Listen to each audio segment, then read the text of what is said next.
Nixon, early in this campaign, Senator Strom Thurmond said that your views on law and order, one of the major issues in this campaign, were similar to those of George Wallace. Later, at a news conference in the Disneyland Hotel, you did not take an opportunity to repudiate Mr. Thurmond's statement, but restated your own position as well.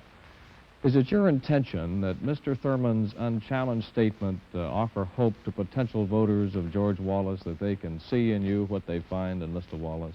Senator Thurmond, on Meet the Press, your rival program, had made it clear that he completely disagreed with me on civil rights.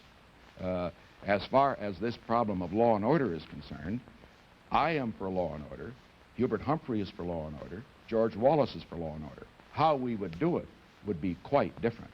And as far as my program is concerned, I am the only one of the candidates who has laid out a precise program for stopping the rise in crime and for reestablishing freedom from fear. That's the difference between Nixon and Wallace. So Senator Wallace Thurmond is against, I am for. That's the difference. Now, in Atlanta, you did say that you and Wallace were against some of the same things in a regional broadcast to the South.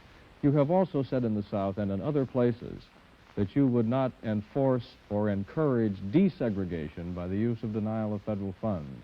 Are you concerned, Mr. Nixon, that some people might think that you and Wallace agree on the matter of desegregation?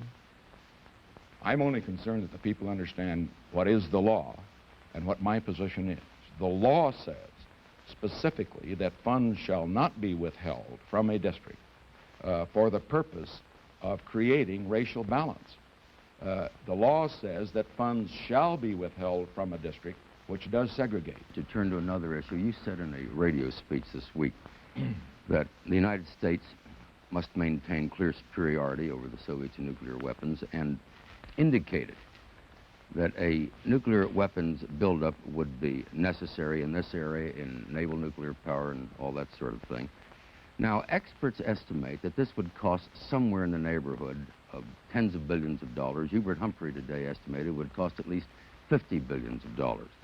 Now, you're calling at the same time for major economies in federal expenditures and repealing the surtax after the war, increasing Social Security benefits.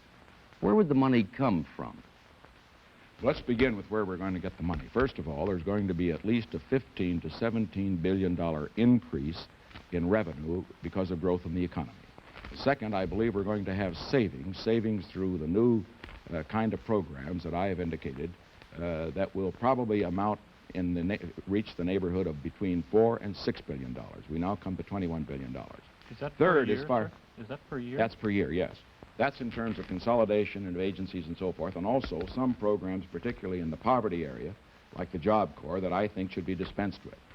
And finally, as far as the cost is concerned, I've costed out all my programs. I'm quite aware of the fact that I might be the next president. I know that my first job is going to be able to prepare a budget. My total increase, as far as all spending programs are concerned, would be approximately $10 billion a year.